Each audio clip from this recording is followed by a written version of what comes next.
Compte rendu de la 41e réunion du Conseil des ministres. Son Excellence, Monsieur le Président de la République, chef de l'État, Félix Antoine Tshisekedi Tshilombo, a présidé la 41e réunion du Conseil des ministres du gouvernement de la République ce vendredi 18 février 2022 par visioconférence. 5 points étaient à l'ordre du jour, à savoir 1. Communication de son Excellence, Monsieur le Président de la République, chef de l'État. 2. Point d'information. 3. Approbation d'un relevé de décision du Conseil des ministres. 4. Adoption des dossiers. 5. Examen et adoption des textes. 1. Communication de son Excellence, Monsieur le Président de la République. La communication du Président de la République, chef de l'État, a porté essentiellement sur 5 points, à savoir 1. La nécessité d'un dispositif répressif adapté à la cybercriminalité.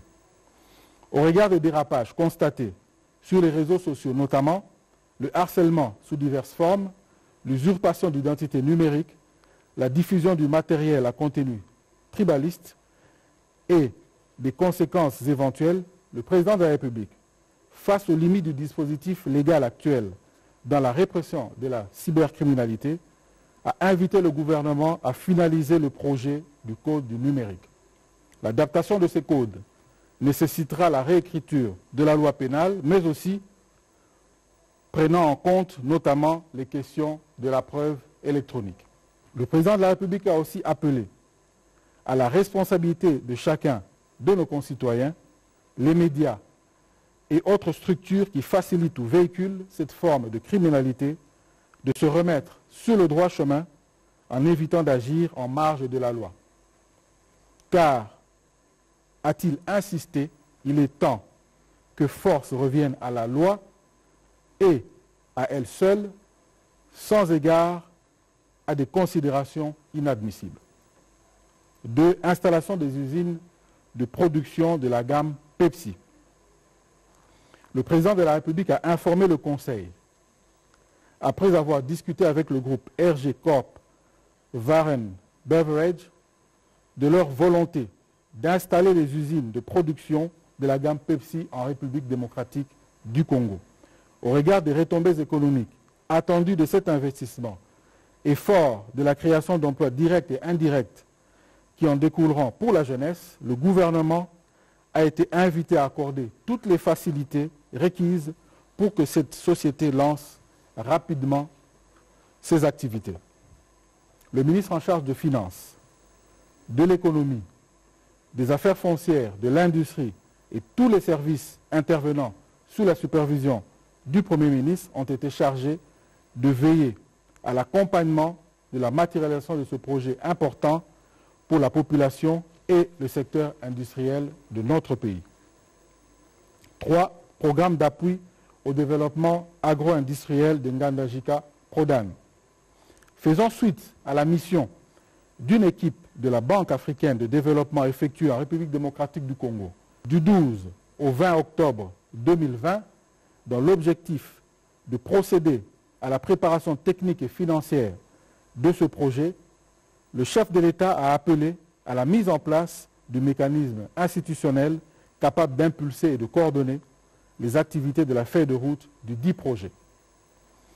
Il a encouragé le Premier ministre à prendre toutes les dispositions nécessaires en collaboration avec les ministères sectoriels, celui de l'agriculture en première ligne, afin que toutes les autres institutions, afin de respecter les échéances contenues dans la dite feuille de route. 4. Situation de la route Kananga-Kalambambouji et de la ligne de haute tension Lugundi-Kamonia.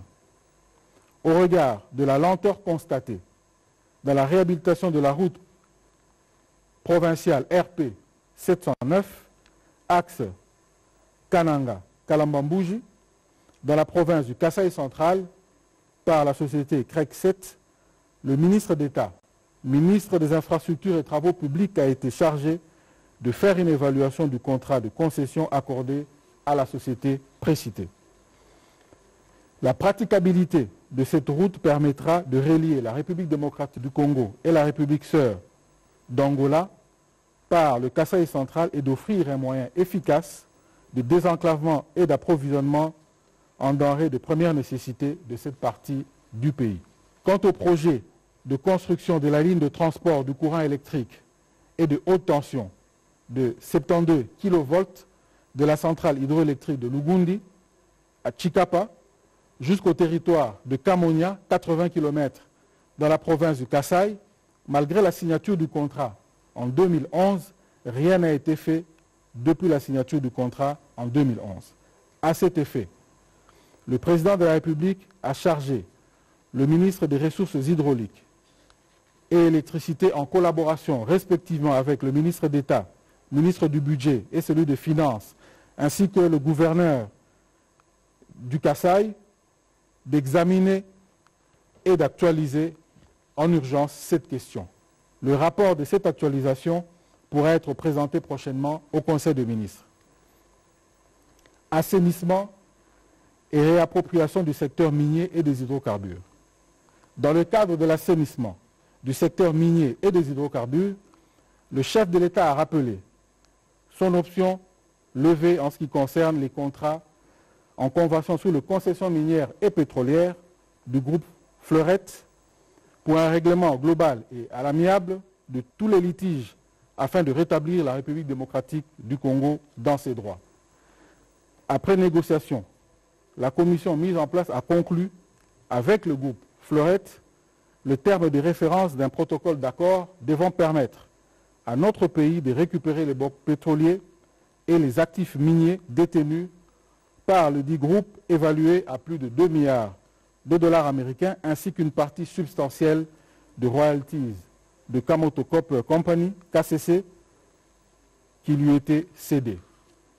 Le ministre d'État, ministre de la Justice, a été chargé d'analyser et de signer, dans le meilleur délai, le protocole d'accord entre la République démocratique du Congo et la société Fleurette pour permettre à l'État congolais de reprendre pleinement possession de ses actifs miniers et pétroliers.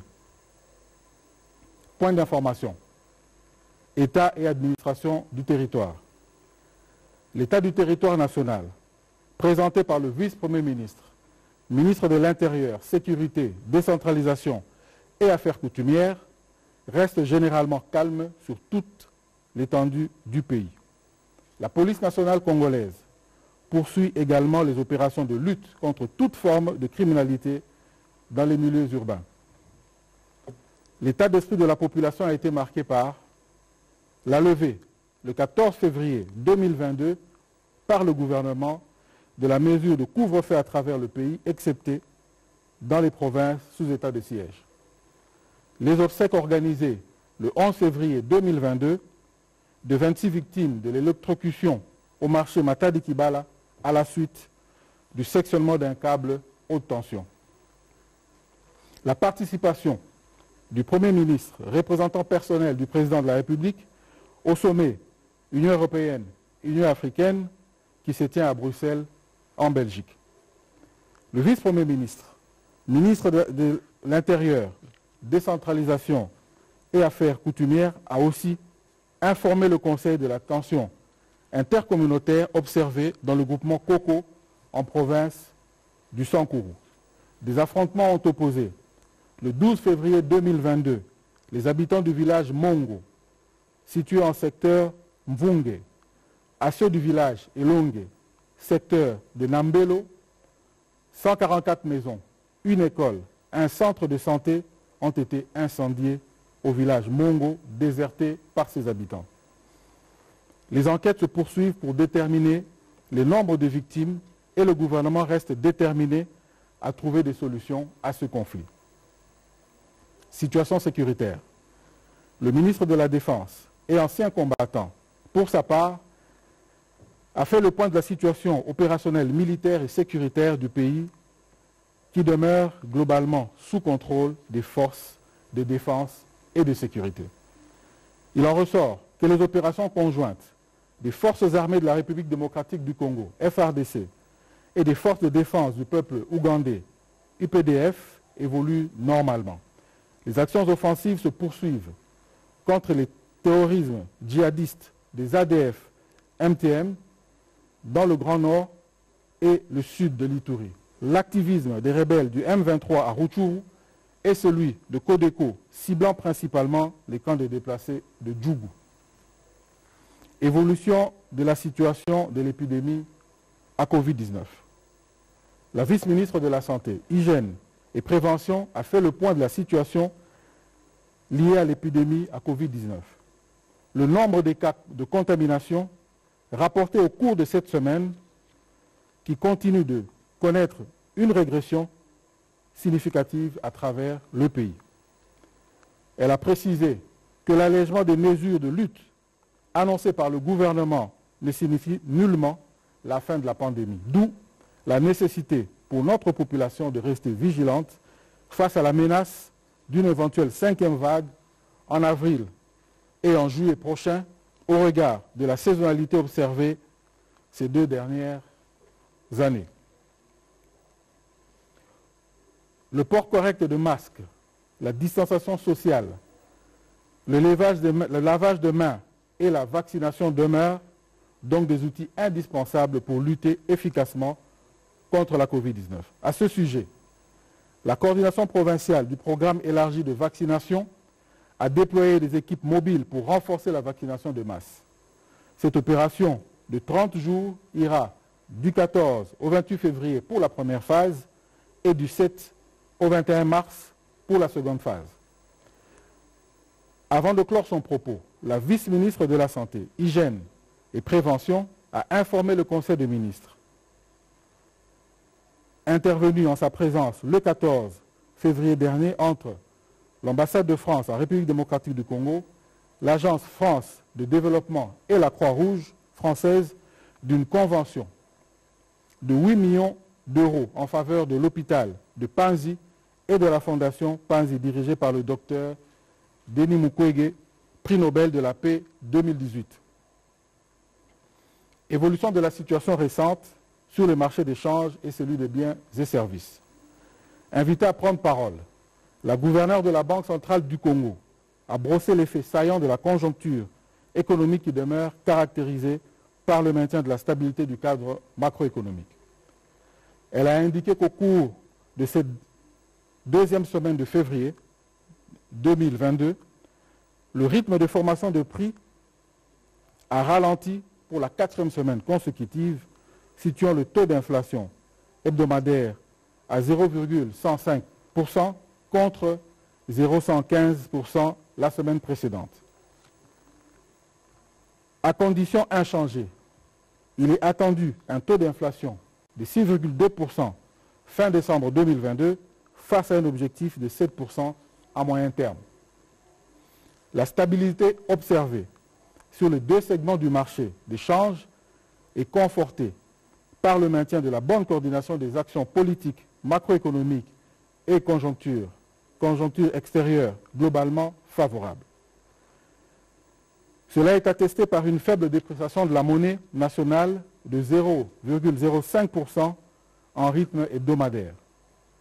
Les réserves d'échange se sont établies à 3,5 milliards de dollars américains du 11 février 2022, correspondant à 3,03 mois d'importation des biens et services.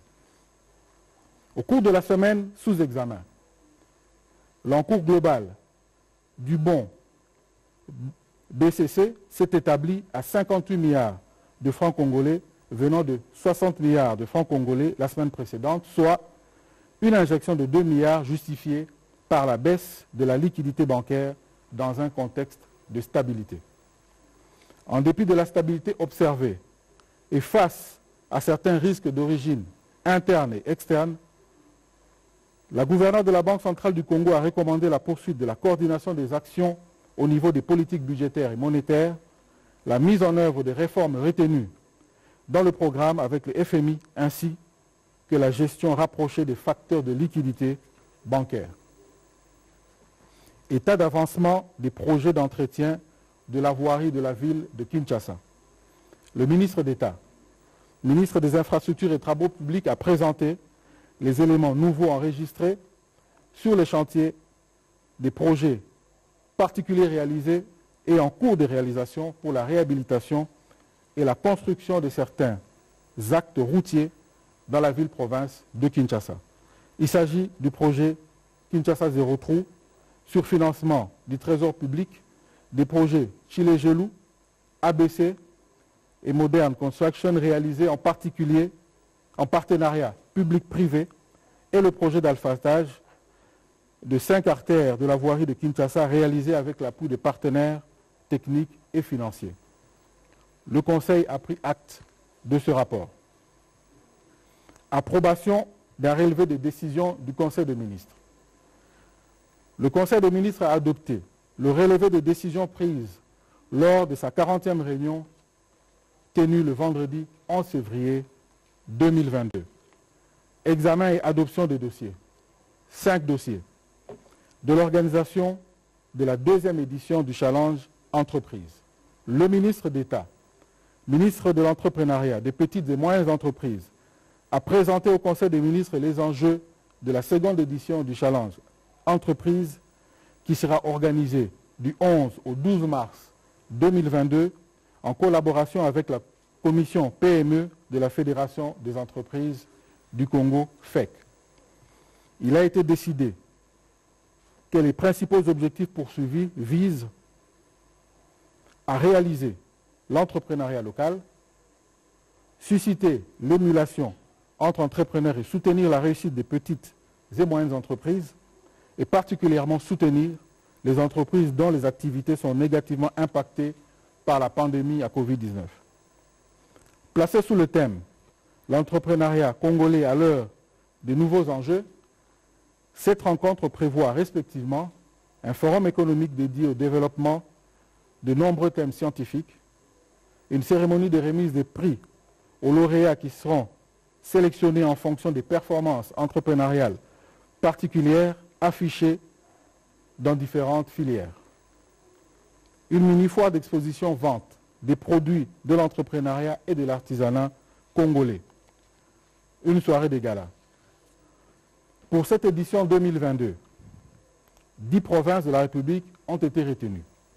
Il s'agit de Kinshasa, Congo central, Nord Kivu, Sud Kivu, Kasaï, Kasaï oriental, Chopo, Lualaba, Équateur et Haut-Katanga. Toutes les provinces seront couvertes progressivement lors des prochaines éditions. Après débat et délibération, le Conseil a adopté ce dossier. De l'état d'avancement du projet Fachi City, le ministre d'État, ministre de l'Aménagement du Territoire, a informé le Conseil des avancées enregistrées dans la perspective de la mise en œuvre du projet de délocalisation des camps militaires et des policiers et la construction de nouvelles cités et ou villes à Kinshasa et dans les provinces. Il en ressort que le projet du pacte d'actionnariat de la Société de développement et de promotion immobilière, SODEPI, société mixte dédiée au projet, a déjà été revu et finalisé au-delà de la commission de structuration du partenariat. Le principe de la mobilisation des garanties collatérales proposées a été également examiné et retenu. Et les bailleurs de fonds déjà identifiés par BITEC, le promoteur, et ses partenaires ont confirmé la mise à disposition du financement intégral.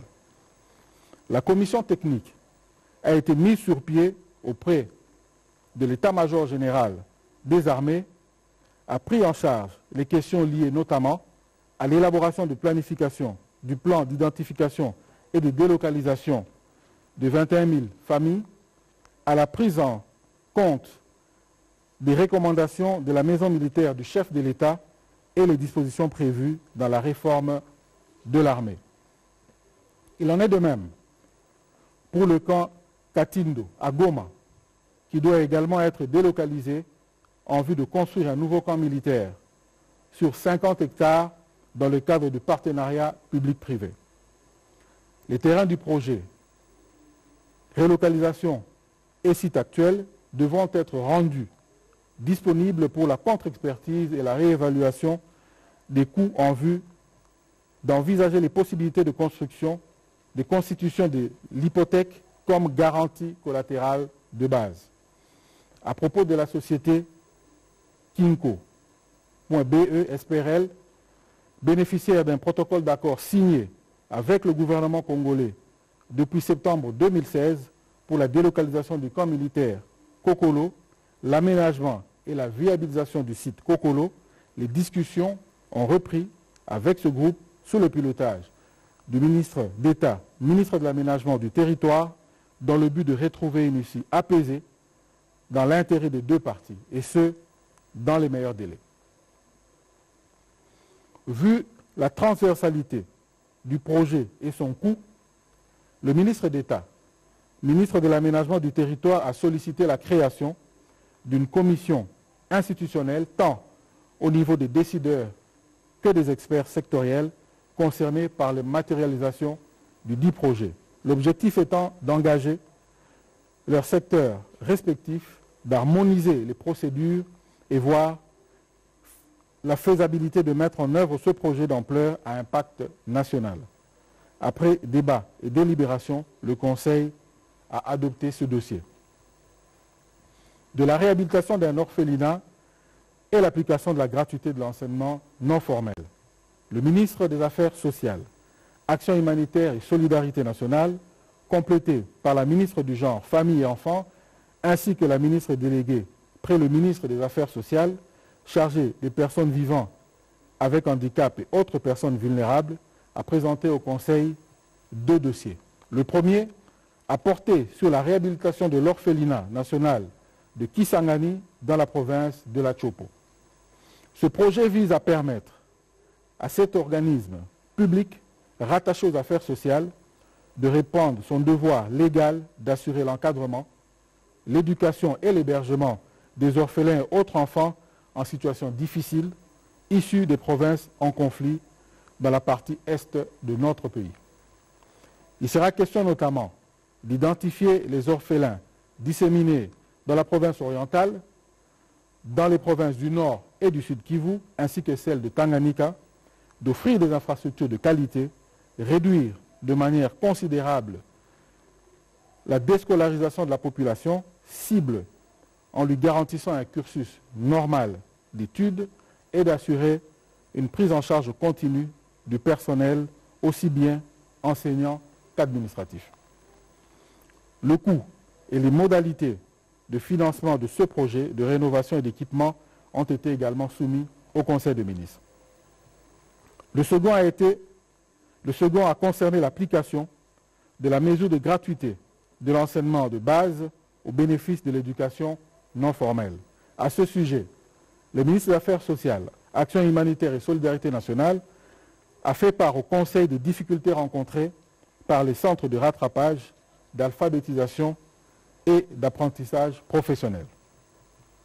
Sur un total de 26 706 éducateurs sociaux, seuls 5 976 sont payés alors que 20 730 souffrent de non-paiement depuis 3 ans. Cette situation a entraîné la fermeture de plusieurs centres à travers le pays. Ceux de Kinshasa, qui sont encore ouverts, fonctionnent à 20%.